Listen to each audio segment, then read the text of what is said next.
amigos e amigas da TV Câmara Itajaí. Há 15 anos, somos Lentes para a Cidadania.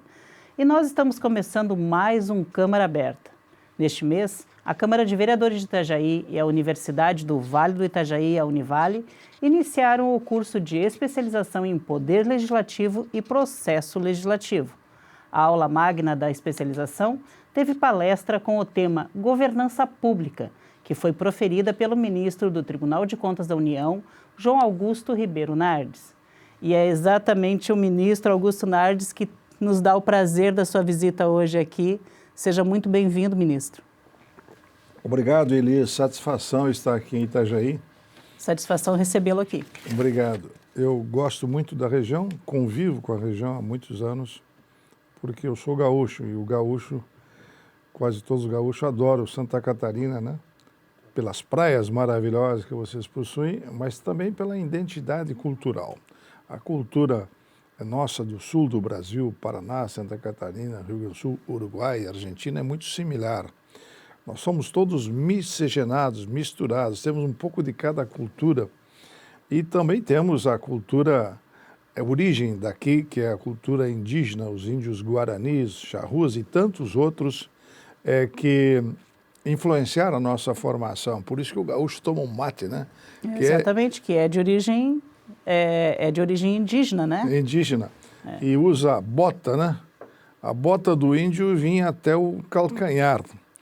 Então, o índio nos ajudou a formar essa cultura com o alemão, com o italiano, com o português, com o espanhol, enfim, as várias raças que temos aqui, o polonês, né? Temos tantas raças, então nós somos uma grande mistura de raças. Então, eu me identifico muito com Itajaí, com a região, porque eu sou da fronteira lá com a Argentina, eu sou do Rio Uruguai, me criei nas missões e agora estamos fazendo a celebração 400 anos das missões. Veja só, 400 anos atrás, os índios eram mais organizados, estavam mais civilizados que boa parte do Brasil.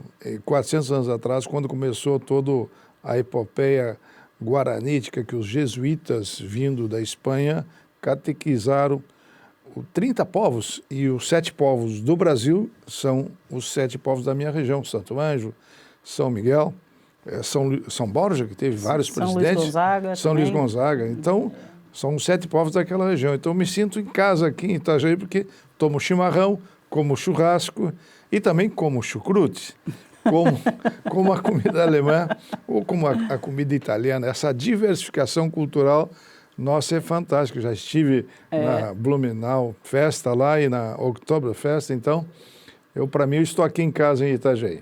Somos parceiros, porque eu também sou da região sul, só que eu sou mais do sul do Rio Grande do Sul, numa cidadezinha da fronteira com o Uruguai, chamada Jaguarão. Jaguarão. Logo depois de Pelotas ali, naquela região também, uma cultura muito forte também, ligada a alguma parte do povo das missões, que no Uruguai teve grande disseminação também, e, aliás, as ruínas lá estão muitas em muito melhor condições do que as do Brasil. Infelizmente, aqui não se costuma cuidar muito do patrimônio cultural, né? Mas vamos assim, já entrando no nosso assunto, né? O cuidado com a coisa pública, o cuidado com o patrimônio, o cuidado com o dinheiro público e aquele que é patrimônio de todos, da sociedade em si, é um dos temas, digamos assim, da sua vida, né? Porque o senhor fala sempre em governança. Para o senhor, qual é a necessidade de se fazer governança e o que é governança no seu entendimento? Bem, governança, para mim, eu descobri isso quando fui para o Tribunal de Contas da União, fui eleito no Congresso, que elege, são 513 deputados, e 81 senadores, uma votação secreta. É muito difícil chegar nesse cargo. Eu cheguei, eu sou o único de São Paulo para baixo, São Paulo, Paraná, Rio Grande do Sul, Santa Catarina, que sou ministro numa corte importante do país. Então, eu escolhi a governança como uma forma de encontrar um caminho para o Brasil. Eu não vejo caminho para o país sem implantação da governança, que é, inclusive, o nosso modelo baseado no sistema alemão, no sistema americano, quando eu presidi o tribunal, eu fui buscar as melhores práticas do mundo de governança. O senhor está à frente do TCU, já está no TCU desde 2013, é isso? 2013? 2005. 2005. Eu fui eleito ministro há 20 anos atrás. Uma eleição dificílima. Tinha 4 candidatos. E aí presidiu a corte em 2013. Presidi em 2013 e 2014. Em 2012 eu escolhi o tema da governança. Secretarias especializadas, auditorias coordenadas, indicadores de governança. Eu já começo a entrar no tema técnico. O que é governança? Governança, para as pessoas entenderem, o telespectador, é como você fazer uma educação dos seus filhos. Simplificando, sendo mais simplório. É um pouco mais complexo que isso, mas, de certa forma, aonde que nós temos a cultura mais disciplinada, que é a cultura alemã, você consegue dar uma orientação, cuidar da escola do seu filho, cuidar do seu dever, avaliar as notas dele, que os professores fazem. Isso já tem indicadores. E esses indicadores ainda no Brasil já estão estabelecidos? Vocês ainda estão em desenvolvimento dessa parte toda? Como é que está isso, ministro? Já está estabelecido. Em 2014, eu ainda na presidência, eu criei indicadores de governança para a nação brasileira. Então, na fala que eu tive com os vereadores aqui, o meu sonho é que Itajaí tem potencial para isso, crie indicadores das secretarias. Por exemplo, Secretaria da Saúde ou Secretaria da Infraestrutura, um planejamento estratégico para onde vai Itajaí, ou para onde vai o Vale do Itajaí, ou para onde vai Santa Catarina. Já falei com o governador para implantar a governança. Qual é a perspectiva para os próximos 20, 30 anos? Sem uma boa governança, você não consegue montar estratégia. A estratégia, ela acontece quando você tem indicadores para avaliar, para metrizar, e quando você tem capacidade de avaliar isso o tempo todo. E para avaliar tem que ter indicadores, como a gente avalia o filho na escola. Entendeu? Então, a governança são 3 palavras-chave. Direcionar, o líder direciona, o presidente da Câmara agora aqui, o Fernando, direciona, tem que avaliar o tempo todo da administração para ver se está fazendo corretamente. Aí entra as ferramentas da governança. Tem que ter transparência, para o cidadão saber, o vereador, o que é o vereador? Ele é o olho da população. Ele está lá representando um segmento que, de certa forma, está olhando em nome daquelas pessoas que está sendo feito pelo governo municipal. Então, os vereadores são muito importantes no processo. Por isso que eu já montei um projeto de lei em nível nacional, já tem um decreto que funciona desde 2017, quando eu elaborei junto com o governo Michel Temer, não sozinho, com meus técnicos do Tribunal de Contas da União, e nós já temos um decreto que orienta a administração pública e criamos indicadores. Hoje, você que é cidadão, você paga 150 dias de impostos por ano, você trabalha só para o Estado. Estado que eu digo, Estado, município e União. Então, 150 dias é para pagar o governo. O resto você trabalha para si. Para si. O que sobra é para você. Mas se tu vai consumir muita coisa, tem que pagar imposto de novo, além dos descontos que tu tens da Previdência. E a Previdência está praticamente quebrada. Esse é um tema Novamente, esse é um tema bem polêmico, que eu acho que a gente até precisa de um outro bloco para falar mais especificamente sobre isso. Agora, sim, retomando a questão dos critérios que devem nortear a governança. Para o senhor o senhor colocou, né, tem que ter 3 aspectos. O aspecto, primeiro, do direcionamento, depois da avaliação, e qual seria o terceiro? A mudança de rumo, se não estiver 3 palavras-chave: direcionar, avaliar e monitorar. Monitorar. E aí os indicadores são importantes. E esses indicadores, assim, a base, por exemplo, vamos dar um exemplo. Uma secretaria de saúde do município, por exemplo, ela recebe muita verba federal, inclusive por meio do SUS e tal, para pagamento dos médicos, da assistência, dos medicamentos, enfim.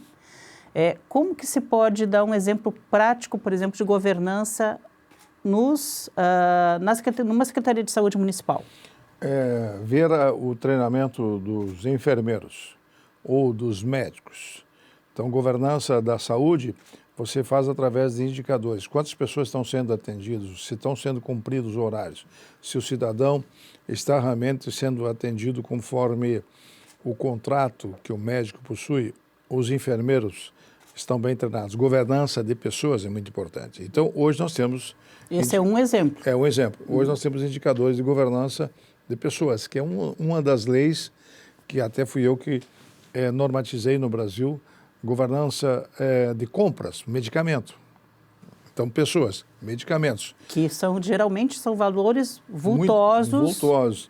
E o que acontece, por falta de governança, o ano passado, 3 bilhões foi para o lixo. E é dos 150 dias que você paga, meu amigo.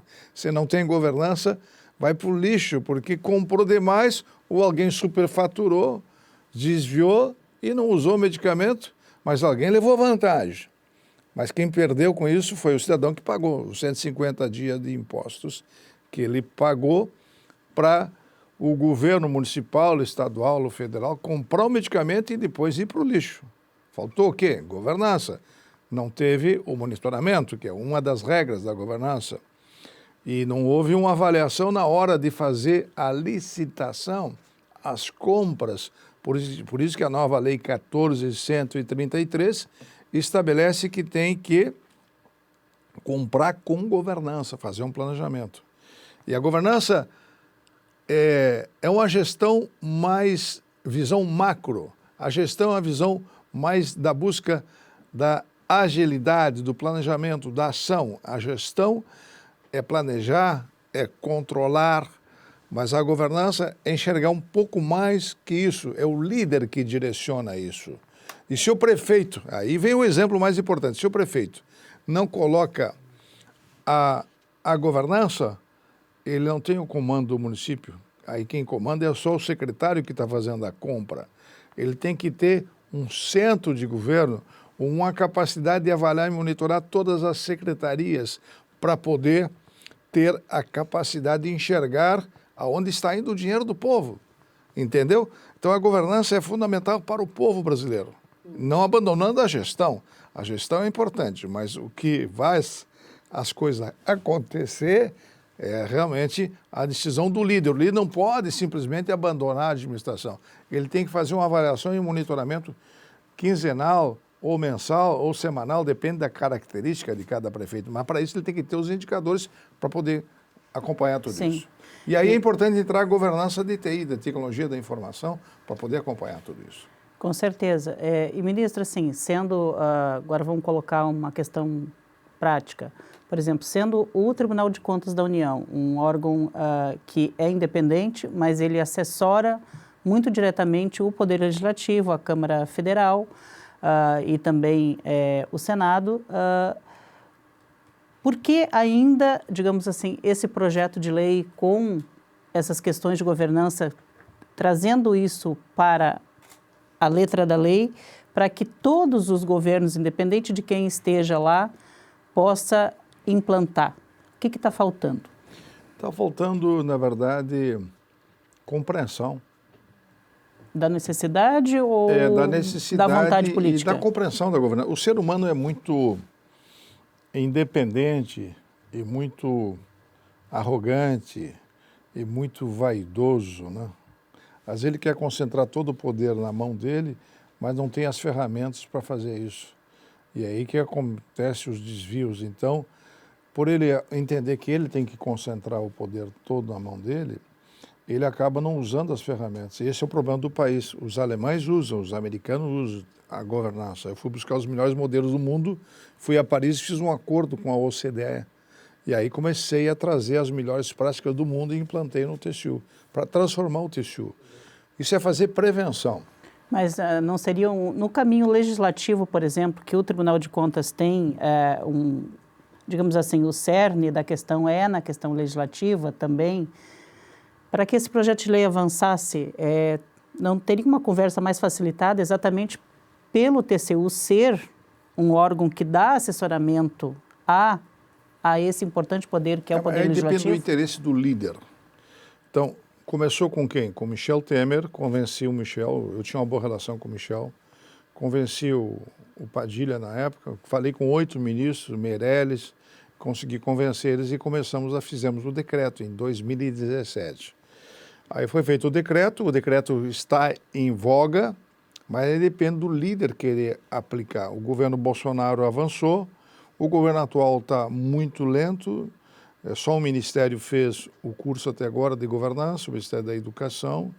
Eu fiz recentemente 2 anos de administração, venho falando desde o início do ano com o governo que temos que implantar e continua o processo da implantação da governança, que tem que ter transparência, integridade, ficar de olho para que o dinheiro não seja desviado. Então, no governo Michel Temer avançou, 14 ministérios fizeram o curso de governança, que eu dou gratuitamente pelo tribunal, mas eu também criei recentemente uma rede de governança de voluntários me ajudar a implantar a governança no Brasil. Não é todo mundo que tem interesse em implantar a governança. O senhor até colocou ontem, se eu não me engano, aqui durante o seu uso da tribuna, que já conseguiu implantar um sistema de monitoramento de governança em 400 municípios. 400 municípios não dá 20% dos municípios do país, né? Não dá nem 10%, eu acho que são 5 mil e pouco, uns né? 12%. Uns 12%. São 5.700, né?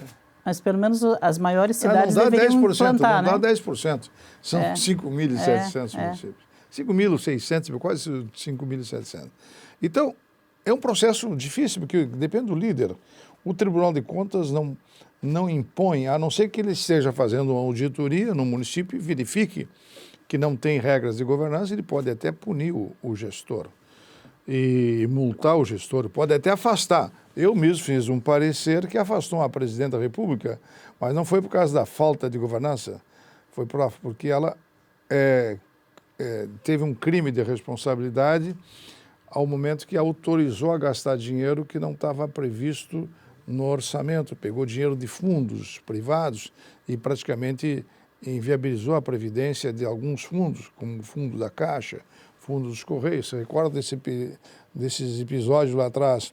Isso levou a presidente Dilma a perder o seu mandato. Eu fiz um parecer, não que eu quisesse derrubar a presidente, eu queria viabilizar a economia. A minha missão no Tribunal de Contas é não deixar o país quebrar.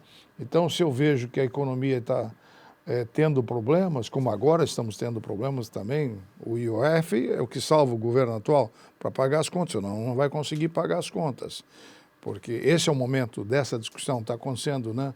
O governo essa semana recebeu uma notícia muito negativa, 380 deputados derrubaram a proposta de aumento de recursos de impostos, né? Porque quando o governo gasta muito, o que ele faz? Aumenta os impostos. Ronaldo Reagan dizia o seguinte: quando o governo não está muito bem, ele aumenta os impostos. Quando uma empresa privada não está muito bem, quebra. O Estado aumenta os impostos e passa a carga para o cidadão pagar. Não é o caso de Itajaí, que tem bastante dinheiro, tem um bom orçamento. Então, aqui, por ter um bom orçamento, vocês têm que planejar o futuro de Itajaí e da região. E eu acho que é aí que a governança passa a ser importante. Eu conversei rapidamente com o prefeito, com o vice-prefeito, eu já estou aqui há 2 dias, hoje eu devo conversar mais longamente com o prefeito para a gente tentar convencer a implantar a governança. Depende do prefeito, depende do presidente da Câmara, depende dos vereadores, mas o líder maior na parte executiva é o prefeito, como o líder maior na presidência da República é o presidente Lula. Então, tem que convencer o líder. No Brasil está difícil de eu convencer, mas nos governos anteriores a gente avançou. O governo atual, a minha missão é tentar ajudar quem está de plantão no governo. E se isso se converter numa legislação, daí muda completamente, porque tira essa questão de ser uma vontade ou não de quem está temporariamente no poder, ter que aplicar a questão, né? Vira uma política de Estado. Por enquanto o decreto está valendo, mas... Mas é um decreto, não foi uma lei apoiada pelo Congresso. Está faltando aprovar na Câmara dos Deputados. Aliás, na Câmara já foi aprovado, falta aprovar agora no Senado. Está para ser aprovado, viu? Nos próximos 15 dias eu espero que a gente possa aprovar. Aí passa a ser uma lei a governança para a nação brasileira.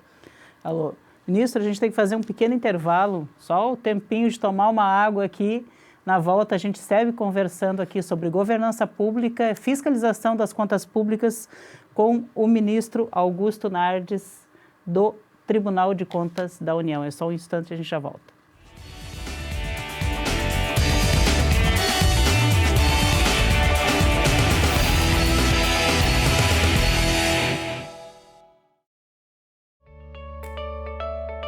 Fique por dentro do que acontece na Câmara de Vereadores de Itajaí. Inscreva-se no canal do YouTube. Curta a página no Facebook. Siga o perfil no Instagram. E também no X. Acompanhe todo o conteúdo do Poder Legislativo nas redes sociais. @Câmara Itajaí.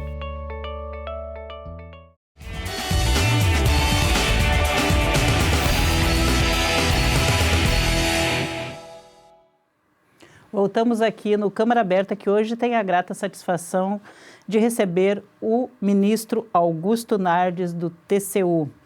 Ministro, a gente terminou o primeiro bloco, né, falando um pouco da importância de se ter governança.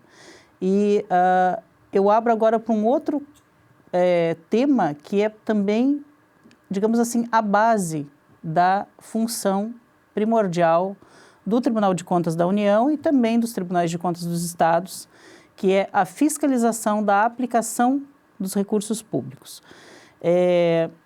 Recentemente, o Rio Grande do Sul, o estado do Rio Grande do Sul, passou por uma grande catástrofe climática. Inclusive, ontem, durante a sua fala aqui na Câmara, o senhor destacou essa questão de que a governança climática é uma coisa que tem que estar também sendo debatida pelas prefeituras, pelos estados, pelo país, né?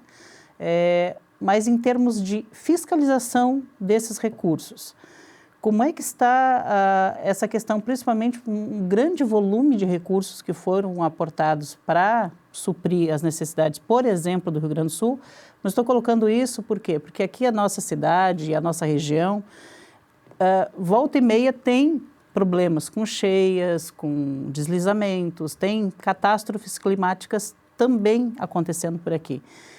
Como fiscalizar e o que é preciso para controlar se o dinheiro que está saindo, todo o volume que está saindo do orçamento público, principalmente da União, que é no caso do TCU, para os estados e municípios? Como fazer essa fiscalização e o que é importante fiscalizar e controlar? Bem, os recursos que foram enviados, estão sendo enviados, parte deles chegaram, parte deles não chegaram, porque foram anunciados, mas não foram todos empenhados. Então, nós temos que buscar agora, numa relatoria que eu estou fazendo, o que foi entregue realmente. Então, o tribunal está fazendo contato com os municípios e com o Estado para avaliar isso, e eu devo emitir um relatório em agosto sobre esse tema, lá no Rio Grande do Sul. E assim deve fiscalizar em toda a nação. Então nós temos um quadro de 1.500 auditores que ficam em Brasília, que auditam os dinheiros da União. E quando tem dinheiro do Estado, cabe ao Tribunal de Contas do Estado avaliar e monitorar isso e fiscalizar isso. Então nós estamos agora na fase de relatórios que estão sendo apresentados pelos municípios e pelo Estado para o governo federal. O Rio Grande do Sul teve um grande privilégio em relação a isso, que parou de pagar a conta do Estado para a União. São 14 bilhões que não estão sendo pagos. Com isso, o governo do Estado lá respirou e tem uma condição melhor financeira. A situação do Rio Grande do Sul era muito ruim. Até lá então, quando aconteceu a pandemia, o governo Bolsonaro enviou bastante dinheiro e agora não precisa pagar a dívida. Em consequência disso, o Estado está numa situação melhor, mas com muitas perdas, muitas perdas. O Estado empobreceu muito. O Estado, inclusive, nos últimos 5 anos, teve 3 enchentes e 2 secas.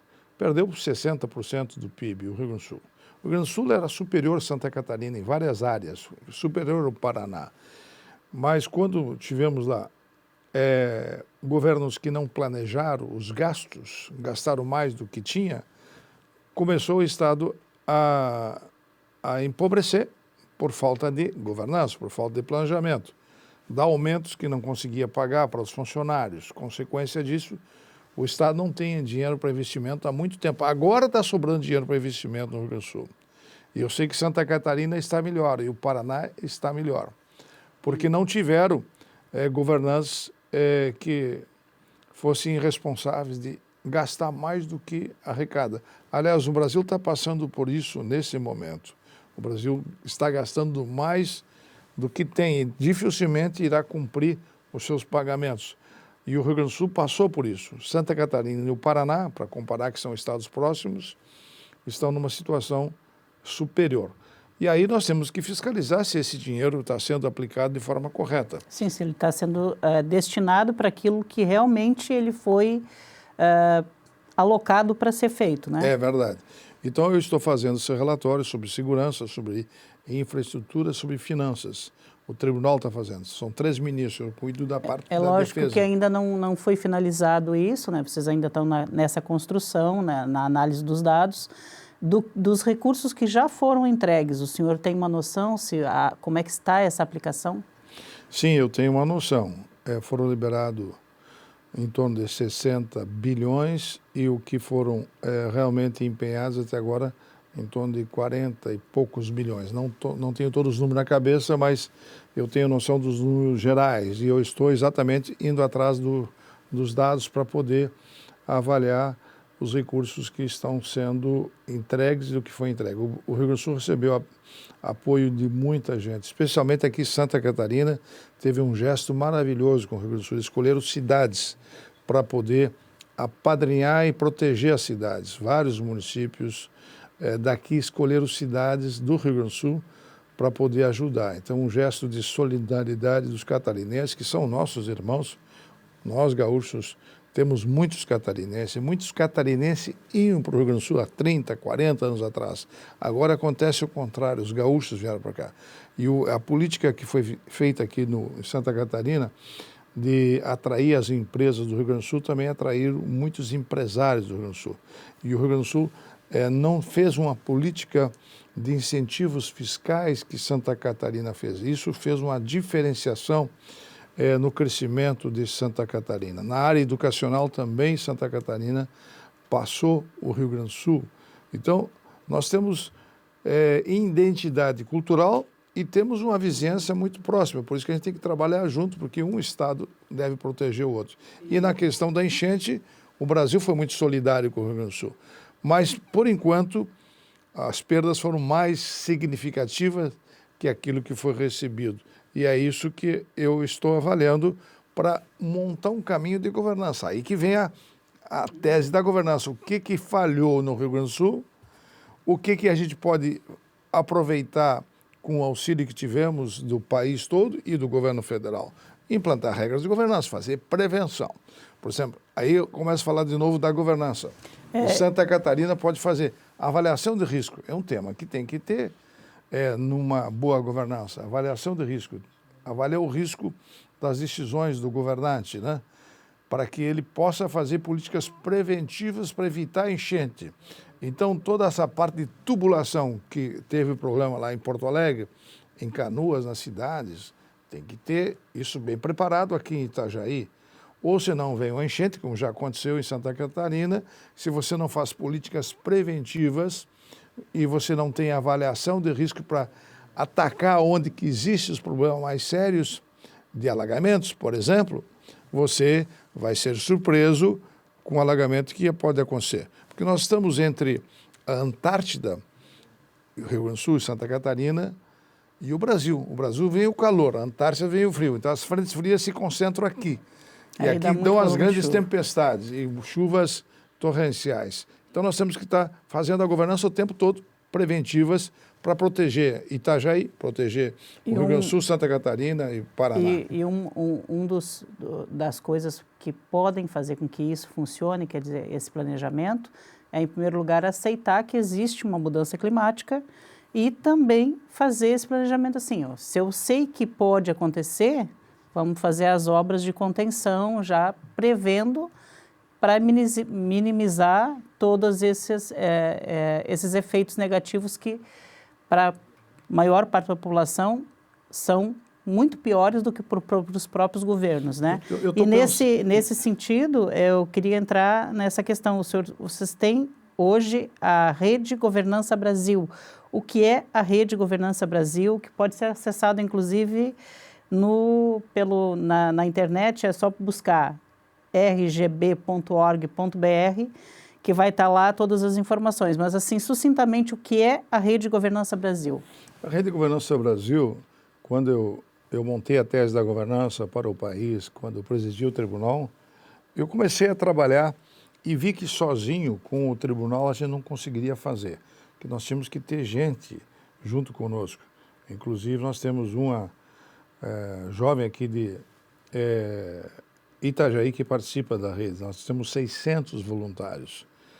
Ela é da família Bax, que participa da Rede Governança Brasil, como voluntária. São pessoas que se dispõem a orientar políticas públicas, dar cursos, dar mentorias de governança. Nós criamos um programa chamado Pronagov.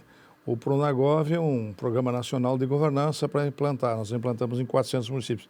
Mas nós temos 5.700 municípios, então é difícil. Estou muito feliz que o prefeito aqui e o presidente da Câmara receberam muito bem a tese. Provavelmente vão implantar a governança em Itajaí. E aí pode se disseminar através da universidade, que eu faço uma fala, para a região toda ter governança, que é fazer prevenção. Nós não deixamos de punir, a gente continua punindo, a nossa missão é punir. Eu já tive que afastar uma presidente da República, a gente multa, a gente pode afastar prefeito, a gente pode afastar, punir... Mas esse não é o objetivo, o objetivo é que... Evitar isso, e a governança é que evita isso. Então, por isso é muito importante fazer as políticas preventivas. Então, quem quiser saber mais detalhes, tanto do Pronagov quanto da Rede Governança Brasil, é só ir lá na internet, tá? O Pronagov é pronagov.com.br e a Rede Governança Brasil é rgb.org.br. Procura lá, se quiser, de repente até se inscreve e seja também, se possível, um colaborador, né? É um colaborador, a gente dá cursos, né? O curso do Pronagov, que a gente vai dar aqui para Itajaí, para a região, os prefeitos que estiverem interessados, o prefeito de Pissarras também está interessado, o prefeito de Camboriú também está interessado. Não falei ainda com a prefeita de Balneário, mas Camboriú está interessado. O senhor sabe que nós temos um órgão aqui que agrega todas essas prefeituras, né? Que é a ANFRE, né? A Associação da Foz do Rio Itajaí, dos municípios da Foz do Rio Itajaí. São 11 municípios, de repente uma parceria com a Rede de Governança Brasil pode implantar. Porque o TCU é muito formal, o TCU tem que penalizar, tem que multar, tem que fiscalizar, tem que ser preventivo, mas punitivo também. Já a Rede de Governança Brasil é um trabalho mais informal e é gratuito. As primeiras 30, 40... E é um trabalho solidário, né? Solidário, de solidariedade. Então, nós temos integrantes de todo o país. Nós temos, inclusive, um tema que eu queria te fazer, uma introdução, de repente podemos falar no próximo bloco, é sobre a questão da prevenção climática de uma auditoria mundial de clima que estamos fazendo. Se você quiser... Esse é um excelente tema para o nosso próximo bloco, inclusive. Na volta, é só o tempo da gente tomar mais uma aguinha aqui, que vamos falar sobre esse e sobre outras coisas também muito importantes. É só um minuto, a gente já volta.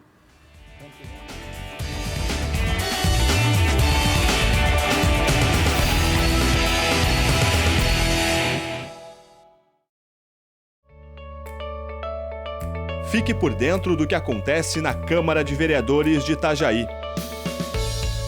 Inscreva-se no canal do YouTube. Curta a página no Facebook. Siga o perfil no Instagram. E também no X. Acompanhe todo o conteúdo do Poder Legislativo nas redes sociais. @Câmara Itajaí.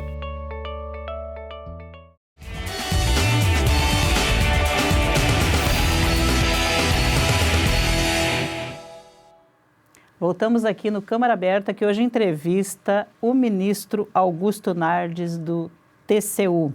Ministro, a gente terminou o segundo bloco falando um pouquinho, né, dessa questão da rede de governança e também dos planos de vocês para poder fazer com que isso seja um marco no país E um marco para as cidades, que é um marco importante, que é o planejamento, o monitoramento e ver os resultados disso.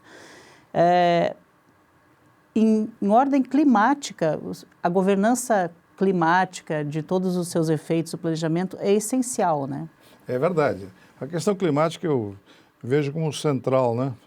Aliás, os cânions que nós temos aqui entre Santa Catarina e o Rio Grande do Sul é o último vestígio, né, mais importante que tivemos quando se desmembrou da Pangeia, do antigo continente, que tínhamos único, né, e depois se expandiu nos diversos continentes. A Terra está sempre em movimento e por estar em movimento traz terremotos, traz uma série de mudanças que a tese que se defende é que vai voltar no futuro, em 150 milhões de anos, nós não estaremos mais aqui, um continente só, mas que era um continente único. Então, baseado nisso, eu tive um sonho lá atrás. Eu criei uma proposta, quando presidi o tribunal, de fazer uma auditoria mundial de clima. E, por incrível que pareça, vai ter uma audiência mundial do clima? Já estamos fazendo. Estamos com 141 países fazendo. Eu comecei na região amazônica, com 9 estados, fazendo uma avaliação da questão climática lá naqueles 9 estados, treinando os tribunais de conta dos estados e criando um tipo de auditoria coordenada para a gente treinar, faça uma metodologia. De certa forma, é a tese da governança, né? Faz uma metodologia para avaliar a saúde, ou avaliar a educação, ou a segurança, ou a infraestrutura com a mudança climática. Vai mudar, porque o que está num lugar hoje, certamente não vai estar no futuro, as estradas, ferrovias. Como é que será o Vale do Itajaí com a mudança climática daqui a 100 anos ou daqui a 200 anos? Certamente a governança da infraestrutura será diferente. Mas, para não se perder em tantos sonhos, em tantos dados e detalhes, está funcionando hoje a auditoria climática. Eu fui a Paris e fui a Nova York, fiz uma palestra com o Tribunal de Contas da União. Nós estamos na Presidência Mundial do Controle. Eu planejei que nós podíamos presidir o Sistema Mundial do Controle. São 196 países. Se chama INTOSAI, a Organização Mundial do Controle. Conscientizei... Desculpa, pode repetir? INTOSAI, sede na Áustria. Das nossas origens aí germânicas, né? Áustria, o Império Austro-Húngaro, que era muito importante. Hoje, ela é a sede da INTOSAI. Como a sede das Nações Unidas, tem em Nova York, tem em Genebra, onde eu morei 5 anos, eu morei lá e trabalhei nas Nações Unidas, lá em Genebra, na OIT. Então, eu pensei isso e deu certo. Estou muito feliz, porque a tese da governança é sonho, mas é possível. Quando a gente não sonha, a vida perde o sentido, e quando você não sonha, você não realiza as coisas. E o meu sentido de estar aqui na Terra é deixar um legado. Eu quero deixar o legado da governança. E começamos, então, na região da Amazônia, depois no Brasil, depois na América do Sul, na América Latina, no Caribe, fomos para a Europa e agora nós estamos com a auditoria mundial sendo feita com 141 países. Auditoria coordenada. Você monta uma metodologia e essa metodologia é repassada para cada país. Aí você cria indicadores de governança para poder avaliar e monitorar, como tem indicadores da saúde, que tu me perguntou, ou da educação, ou da previdência, ou da infraestrutura. Então, nós temos hoje indicadores de governança já sendo feitos em nível mundial sobre a questão climática. E Itajaí, o Rio Grande do Sul... Trazendo aqui para Itajaí. Itajaí tem um grande orçamento e pode e deve aplicar também a governança climática municipal ou regional. Itajaí poderia liderar. Para o agricultor saber a hora de plantar, a hora de colher, ele plantar com segurança. Então, o Estado de Santa Catarina pode fazer uma planificação, como o Rio Grande do Sul pode fazer, como o Brasil faz. Tem que fazer. Hoje não se faz. Gostaria que o Brasil fizesse uma governança climática para orientar o agricultor. Eu sou produtor rural. Eu estou tentando ajudar os gaúchos agora que tiveram 2 secas, né? 3 enchentes, perderam tudo. Então, veja só o prejuízo que tem. Santa Catarina e Rio Grande do Sul têm características muito próprias. Sem uma boa agricultura, você não mantém as cidades. Itajaí depende menos da agricultura, porque tem o porto, tem uma série, eu estou cuidando também desses assuntos do porto, não quero falar agora, porque seria outro, eu tenho uma série de processos. A gente tem um monte de pauta que eu necessitaria que o senhor, se tivesse tempo, se o dia que nós pudermos voltar e fazer mais uma entrevista, é assunto, que a gente nem falou de previdência, a gente não falou de transferência nas licitações, não falou de compras sustentáveis, que era a pergunta que eu tinha, inclusive, como uma das formas, talvez, as compras sustentáveis, também agrega nessa questão de planejamento climático, da governança climática, porque se você compra corretamente de empresas que tenham cuidado com o meio ambiente, também é muito melhor. Né? É muito melhor para a saúde e muito melhor para o meio ambiente, muito melhor para as pessoas e muito melhor para as regiões, você comprar de forma planejada, organizada. A nova Lei 14.133, eu fui o normatizador dessa lei no Brasil, estabelece como você deve comprar de forma planejada. E a questão do desenvolvimento sustentável é muito importante para proteger a questão climática. E como fazer essas compras é um planejamento que tu tem que fazer. A nova lei já estabelece. Então, o prefeito de Itajaí pode fazer compras de forma planejada para fortalecer o desenvolvimento sustentável e fortalecer os agricultores que trabalham com essas áreas e diversificar a agricultura para não ficar só dependente de um produto, para poder organizar melhor as compras do município. Então, é importante que o país tenha noção de como fazer isso. O município tem. Itajaí, eu gostaria, porque eu gosto daqui, tenho meu irmão que mora aqui em Itapema, eu tenho muitos familiares aqui em Santa Catarina, os gaúchos e os catarinenses estão muito integrados com as famílias, que Itajaí fosse um bom modelo de governança para a gente estabelecer a boa prática. Quem sabe começa aqui por Itajaí, que é a cidade maior, é o polo, para se disseminar para as outras cidades menores, né? Podemos fazer isso. O prefeito de Florianópolis me convidou a fazer uma palestra em setembro para todos os prefeitos de Santa Catarina. Eu já fiz isso para os prefeitos do Rio Grande do Sul, eu já fiz isso para os prefeitos do Mato Grosso, já fiz para os prefeitos de São Paulo. Eu tenho andado pelo país disseminando essa tese da governança. Eu acho que é possível a gente poder, eu certamente voltarei a Itajaí, a gente fazer um programa com esses temas que é mais centrado na vida de Itajaí e como Itajaí pode aproveitar. Até lá pode ser que o prefeito concorde em fazer um decreto e um projeto de lei. Eu acho que vai ser possível, até porque hoje nós temos a Câmara continua sendo um poder independente, mas ela está bastante alinhada politicamente com a atual gestão municipal, então o que facilita um pouco para essa questão de pensar a cidade no todo, né? Porque dá para a gente pensar para onde vai Itajaí, para onde vai o Vale, na parte de infraestrutura que nós não falamos. Por exemplo, eu fui o responsável para fazer o contorno de Florianópolis, aquele contorno para diminuir o tráfego, né? Aqui dá para a gente fazer alguma coisa similar. Eu vou aproveitar essa minha vinda, eu vou conversar com o prefeito. Tem um projeto de fazer uma... E boa parte disso passa pelo TCU, as concessões de estradas federais, quem define é o TCU. Se faz concessão, porque o governo não tem dinheiro suficiente, então pode fazer uma concessão para fazer um contorno aqui no município de Itajaí, Camboriú. Ministro, a gente teria tantos temas, por exemplo, PPPs, parceria público-privada, a avaliação das contas de fiscalização das emendas impositivas, das emendas dos parlamentares. Tenho sugestão aqui para os vereadores como... Qual a sugestão? A gente já estourou, mas não tem problema. Ficamos aqui mais um pouquinho. A gente pode fazer uma melhoria da governança, do direcionamento das emendas, planejando o futuro de Itajaí. Ou seja, o vereador ele pode colocar uma parte das emendas para comunidades, mas pensar estrategicamente como desenvolver a região desse 1.200.000 que cada um tem, de forma estratégica, o que é mais importante para melhorar o desenvolvimento sustentável ou melhorar a parte de governança. Ou de infraestrutura. De infraestrutura. Então, isso aí dá para os vereadores se reunir, estabelecer um norte. Fica uma sugestão. Eu gostei muito do presidente da Câmara, o Fernando Pegorini, né? Pegorini.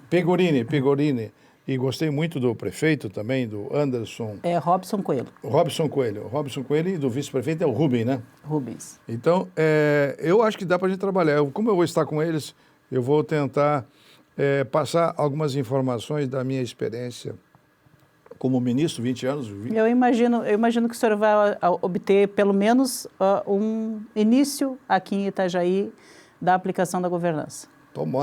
Tomara, porque eu já consegui implantar em Caxias do Sul, já implantei em 400 municípios no país. Aí você entrega resultado, tem mais planejamento, pensa a médio e a longo prazo. Itajaí é uma cidade importante, com um grande orçamento, que é importante sim fazer a governança. Obrigado ao senhor pelo seu tempo, por estar aqui conosco. Obrigado. Um grande abraço a toda a comunidade de Itajaí, a toda a região. Vocês têm alguém lá em Brasília que gosta dessa terra e que vamos torcer para que se transforme num grande polo de desenvolvimento de Santa Catarina. Com certeza, muitíssimo obrigado. E obrigado a você também que nos acompanha. Continue assistindo a nossa programação no canal 14 e também no YouTube da TV Câmara de Itajaí. Há 15 anos, somos Lentes para a Cidadania. Lá no YouTube, não se esqueça, tá? Compartilhe os nossos vídeos, faça a boa e correta informação circular. Até o próximo Câmara Aberta.